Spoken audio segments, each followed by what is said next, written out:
I think it's been getting a different outlook on things. And so I think all of us are really used to the outlook of Pasco County, and we know what our vision and mission here is in the district. But then having somebody from the outside kind of come in and give us a different way to look at things, more focused on leadership and not so specific. I think it's really helped me to further identify my own strengths and weaknesses and try to step out of my comfort zone a lot and be okay with things that I wasn't okay with but didn't realize I wasn't okay with. For the training. It kind of put us in the leadership role more than the hypothetical, which seems like what it's been in the past. And a lot of our coursework, we did a lot of the hypothetical, and this was now you are in this situation. And collaborating with a team was really, really helpful. It made you feel very supported and kind of validated a lot of ideas and a lot of directions that we were going. And we came to a lot of good consensus. In addition to building a network of people that we can go to for help and support, it also gave us opportunities to engage in authentic learning, engaging in different kinds of activities that would help us think about what would we do if we were really given the keys to a building tomorrow, and thinking through action steps of how we could help impact change in schools. I'm going to say the biggest takeaway for me is that I have become a more confident leader.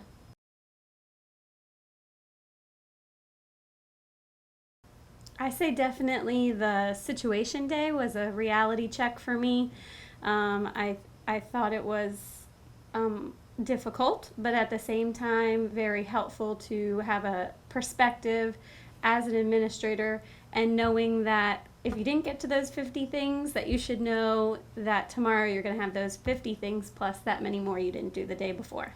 I think the activity that's had the most profound impact on me is when we responded to scenarios and we had to write about how we would approach each different scenario, because coming into this, I felt as though I had a very strong background in the curricular aspect of leadership, but as far as operationally and organizationally, I was really unsure of myself. And then in going through those different scenarios, it helped me realize that I do have the leadership skills to be able to respond to those and to be able to run a school in that way.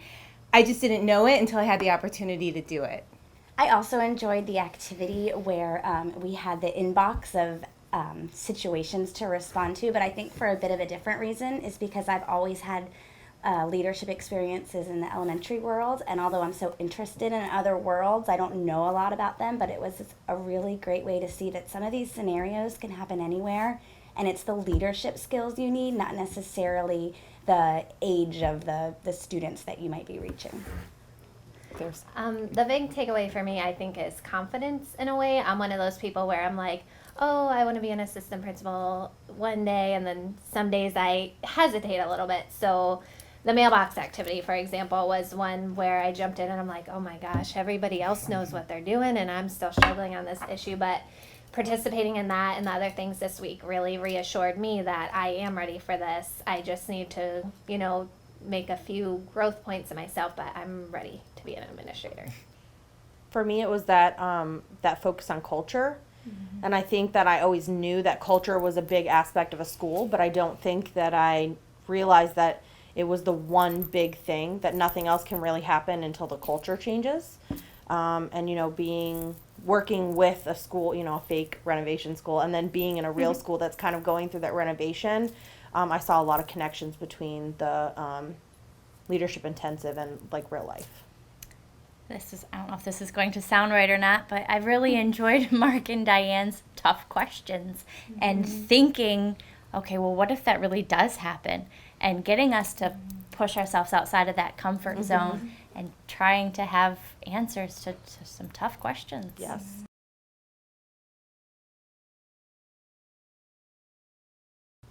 I think recognizing people's strengths and weaknesses and knowing how you can use them in your project, and know your own weaknesses so that you can build upon the other people to help you out with that. And I think something very similar. I've learned a lot more about myself as a leader, especially the differences between leadership and management, and the type of leader that I want to be and what I want to bring back to a staff that has a different culture and climate. And I loved how we said so many times that you can tell the culture of a school by walking into that school. I think what I would take back is a whole new respect for the leaders in my school, but also it gave me a greater understanding of the people I work with, their non-negotiables, their values. Are we all aligning it to the same vision? You know, do we have ownership of that vision? Is that what we're using as we move forward in our classrooms and as a school? You made it through NEP, and just remember that you're not going to get everything that you want, but the things that you want will come in time. Failure is not always a bad thing, and it's what you learn from it, and it is okay not to be the best at everything and have everything you do always work out. Good job. And I'm so Thank you. excited just in 2 weeks what we have learned and how we have grown. And I can't even imagine how much What more it'll be in a knowledgeable year. we'll be in a year.